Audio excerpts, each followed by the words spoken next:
Well, good afternoon. My name is Kevin Mahan, and I am the Vice President of Sales and Marketing for Jensen Dental. And today I am joined by Nicholas Rode from VHF Incorporated in Germany. So Nicholas, welcome. We're excited to have you on our broadcast today. Thank you very much. Glad to be here, Kevin. Well, it's great to spend a little time with you. We're excited today because we're going to talk in a little bit about a new mill that Jensen, in partnership with VHF, is bringing to the market, which we know digital technology is a hot topic today. So we are excited to learn a little bit more about that. But I think in fairness, Nicholas, we should share with our friends on Facebook just a little bit of history here, because I think the history is important. And it's hard to believe that it's been almost 10 years since we've had a relationship with VHF, but Jensen is a worldwide company. We've been in business for 45 years, and it's hard to believe we've been in digital for 10 years already. Yeah, absolutely. Yeah, Jensen was one of the first partners in the dental side of our business, and definitely the first in the US. And that was an exciting partnership. And I remember back then, digital was something that only the really large labs had, right? Milling technology. It was the large labs that had the big mills, and smaller labs could only access that technology through outsourcing to larger labs. And Jensen's partnership with VHF really was one of the first ways that smaller laboratories, which make up such a large population of our industry, could obtain or get into digital and go from analog to digital. And I would say with our partnership, we've helped a very large percentage of laboratories in North America go digital. And it is hard to believe that some of those mills have been in existence in laboratories for 8 years already. Yeah, still running. And still running. And I think that's really important. We looked for a machine that was robust, that was reliable, that would do what laboratories needed it to do. And back in that time, and I would say even today, a 4-axis mill will mill 90 to 95% of all of the restorations or parts that a laboratory needs to mill. And amazingly, Nicholas, as you know, most all of those machines that were sold from 8 years till now are absolutely still in production. They are still running, which is pretty amazing when you think about it. Yeah, that's one of our secrets, to build mills that are just sturdy and long lasting, and then eventually giving the user a very good price performance ratio, because you have to consider total cost of ownership. Now you have a mill that is running for 8-10 years. It has paid off multiple times. Yeah, they're what we would call little workhorses, right? Every day in, day out. A very, very solid platform. And I think that's important, because that for a business, and especially for a small business, that's a really important thing. But you don't know at the time, what the future is going to look like. So we can look back on the history and see a large degree of success, because those machines are still running today. So now that we enter, I would say, we continue to evolve in digital, Nicholas. Not only technology, software has evolved, which we'll talk about a little bit today. The equipment and the technology used to make the equipment and the features have evolved. But I would say too, and very importantly, the materials that these machines are milling have evolved too. And that's a big part of Jensen's business as well, is the materials that go into the mill, and the materials that go on top of those to make them beautiful, like Mio and InSync. So everything's evolving. We know 4-axis was the standard back then, and still will mill most all cases today. But as everything evolves, we see a need for a mill that can do a little more. So for those laboratories that purchased a 4-axis mill, as they grow and they need another mill, it really makes sense that they purchase a mill that can do more than the mill they had before can do. And that's where we're excited to talk about this 205 Plus with you. So building off of the success that VHF has had, which is, I would say, tremendous success in the market for mills. I'm going to share an image which I'd love for you to talk to, but talk to us about, you got your success already, but what did you build into this new mill that the market needed? Yeah, of course. Everything that was good and proven is again in that mill, and I can also touch on those things a little bit. But we wanted to see really, what do labs need? What does pain them the most? And one thing, for example, is cleaning a mill. A mill, produces, while it's milling, a lot of dust, and seeing more and more mills working with PMMA, for example, there's always a lot of static charge in those chips, and it's relatively difficult to clean.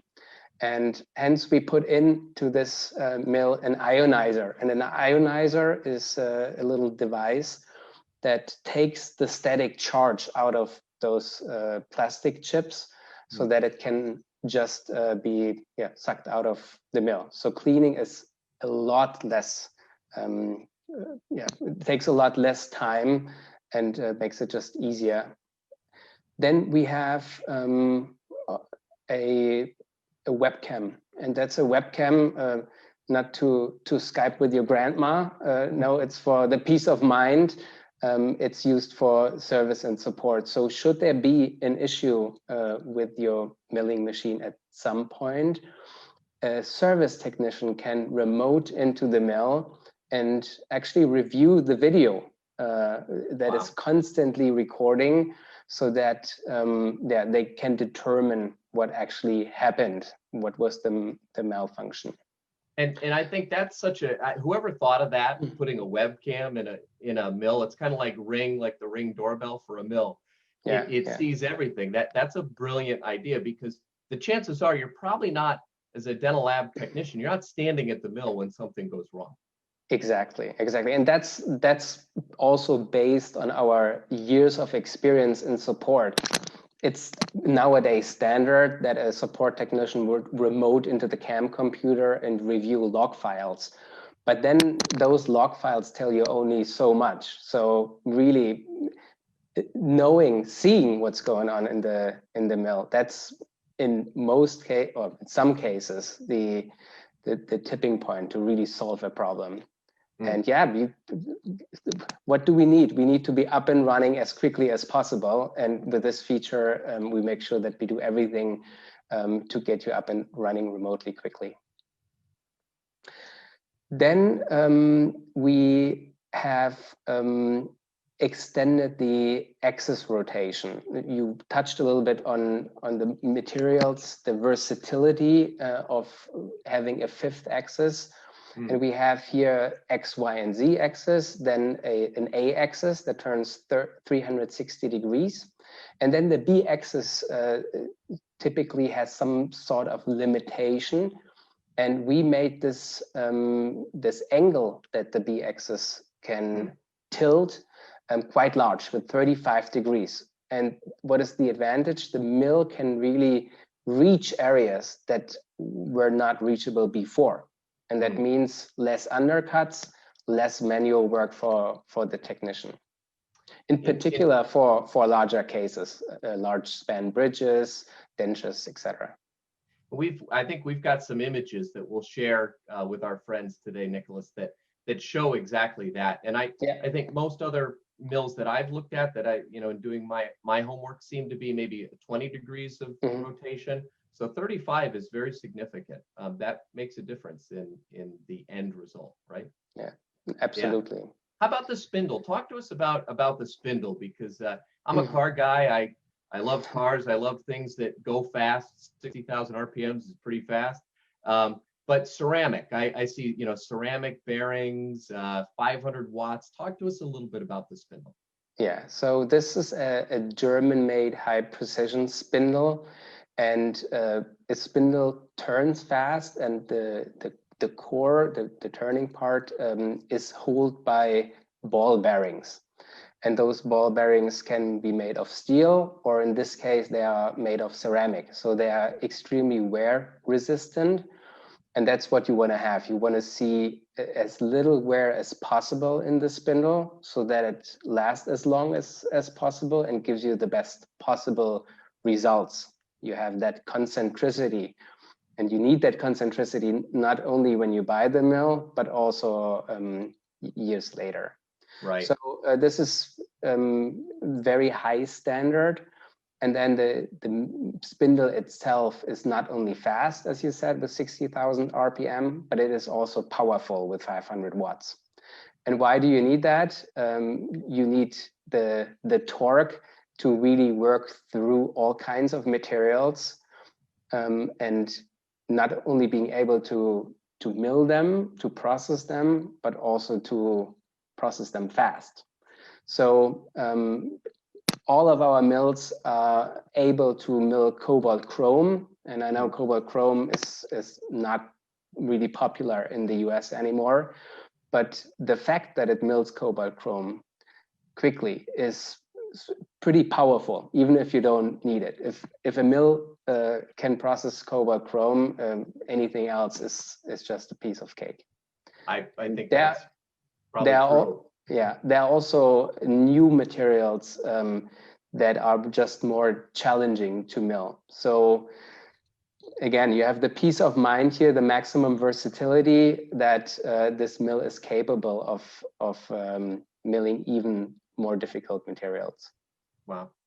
You know, I think that the one piece solid aluminum chassis, I'll call it, again, being a car guy, you know, that is really impressive. I know this mill weighs about 200 pounds, or correct, just a little under. Trying to lift it is a challenge. But talk to me, or talk to our friends about that one-piece design in the chassis. For that, you maybe should also know that VHF has not started as a dental mill manufacturer. We actually started off in industrial milling, and this is still visible in the DNA even of dental milling machines. And one part of that is that sturdiness, that robustness, not only high quality components, but it starts really with the beginning, with the chassis. It's aluminum cast. The chassis alone is so heavy that I cannot lift it. And all the components are directly mounted to that chassis so that you have really lowest vibration, no tension in the mill, so that again you are able to mill difficult materials as quickly as possible and have highest precision results. So I wasn't going to share this, but I think the statute of limitations is up. True story, 2 years ago, we had the predecessor to this mill, the 205, looked just like it. We were setting it up at Lab Day in Chicago, and that mill toppled off of the table as we were setting it up. I'm not proud to say that. It was so loud, in fact, when it hit the concrete, that I think the whole trade show floor heard it. We were horrified, scared to tell you that happened, but we came clean. And what's amazing is we shipped it back to the VHF in Long Island, and you have very sophisticated equipment to check everything out. We got a phone call that said, believe it or not, even though the outside is mangled, this mill is still calibrated and mills as well as one that wasn't dropped from 4 feet off the ground. Yeah, that's a nice story, actually, and it says a lot. And yeah, that is our pride, that, you know, every mill that leaves the factory is pre-calibrated. So it's been checked during installation, but it usually does not require again calibration, and it typically does not require calibration for a very long time for exactly that reason. I bet probably none of your engineers dropped it from 4 feet. Yeah, and I was going to recommend don't try that at home. Yeah, do not try that at home. It would not recommend it. I think one of the things that's so innovative, Nicholas, is the direct disc holder. Can you talk just a minute about that? I know we've got a video that we'll show in just a second that shows it in action, but what a great idea. Yeah, it's actually just a small innovation, but it makes such a great difference for for the convenience and the time actually to set up the mill. And it is just a different kind of holder that clamps the milling blank, the puck. And typically you need a tool, an Allen wrench, to fix 3 or 4 screws so that that puck is secured. Right. But our engineers had the idea to just use a different puck holder with a lever. And I mean, a video says more than 1,000 words. I couldn't describe it, or I could describe it in detail and still you wouldn't believe how easy it is. Maybe you can show the video. I would love to show the video. Let's take a look at that because it really does show it in action. So here we go.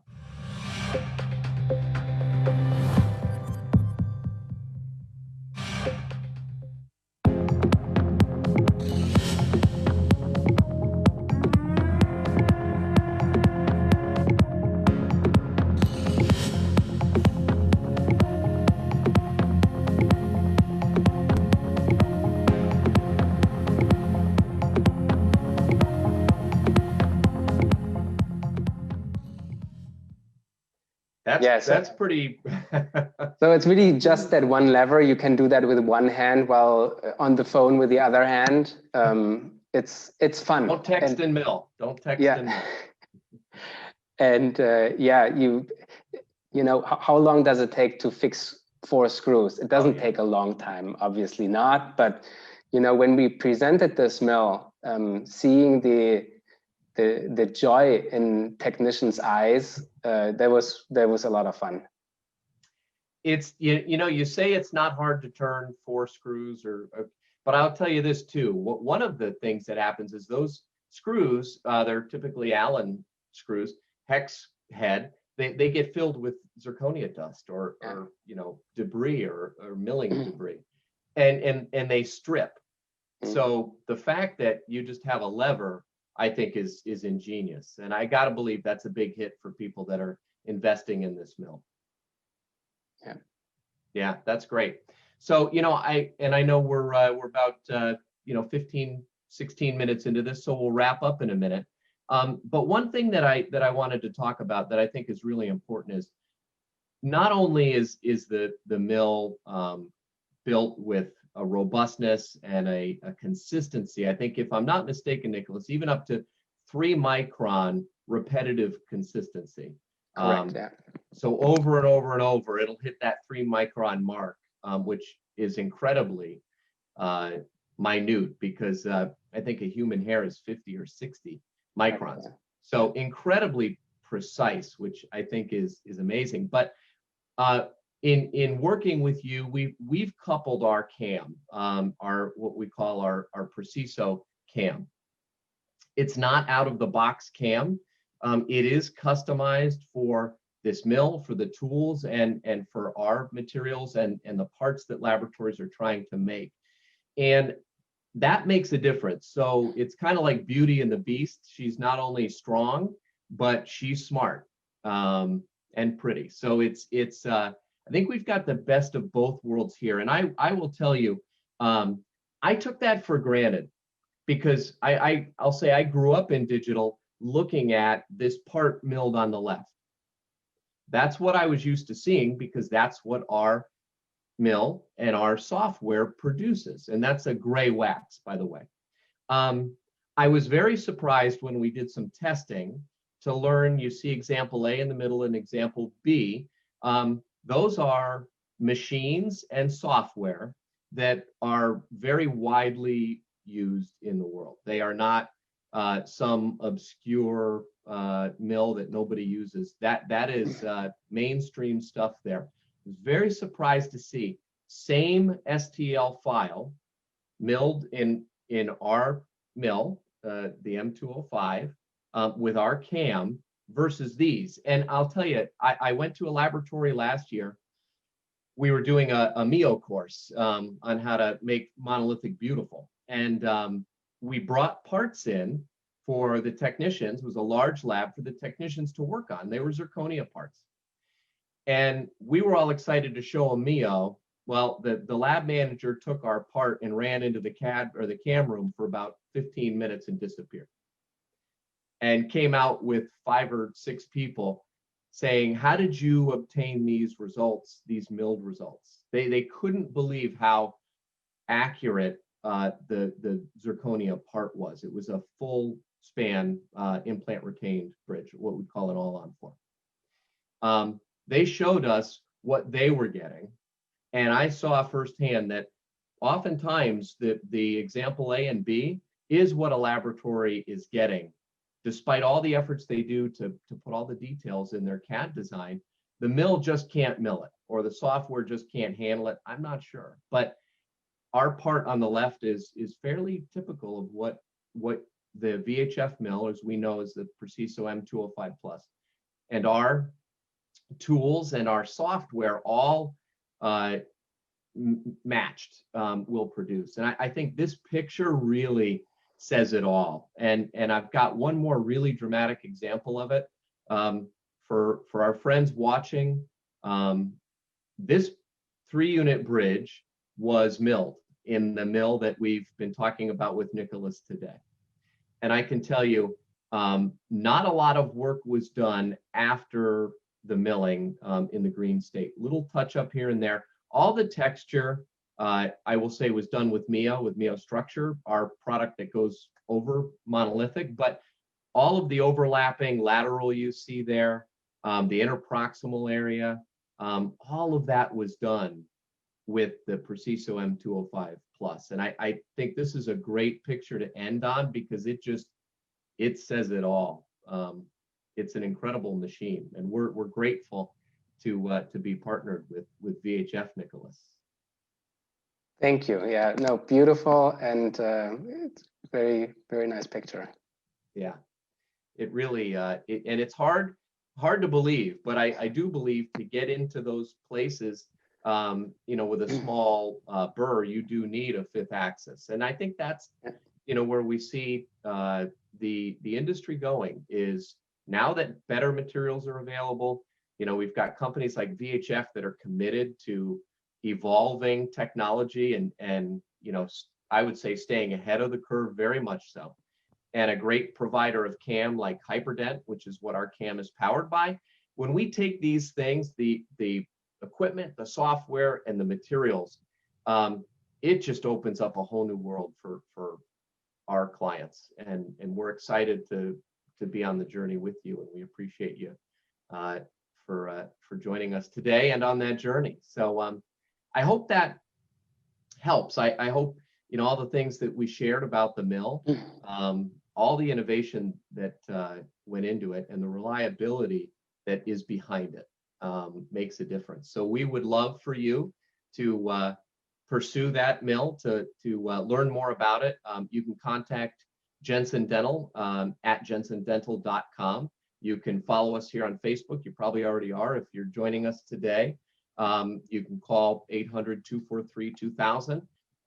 Again, this is an important part of our lineup of who we are at Jensen, is the mill and the CAM and the materials, and we're really excited about it. So we'd love to help you learn more about how you could take the next step into an amazing machine and piece of technology and software. So Nicholas, thanks for joining us, because you're coming from Germany. Yeah, well, thank you for the opportunity. What time is it there? 8:24 p.m. About time to put the kids to bed, huh? They are in bed already. That's why it's so quiet. It is, yeah. Awesome. Well, again, thank you. Have a great day. Thank you all for joining us, and we hope to hear from you. And have a great rest of your day. Take care. Bye-bye. Take care. Bye.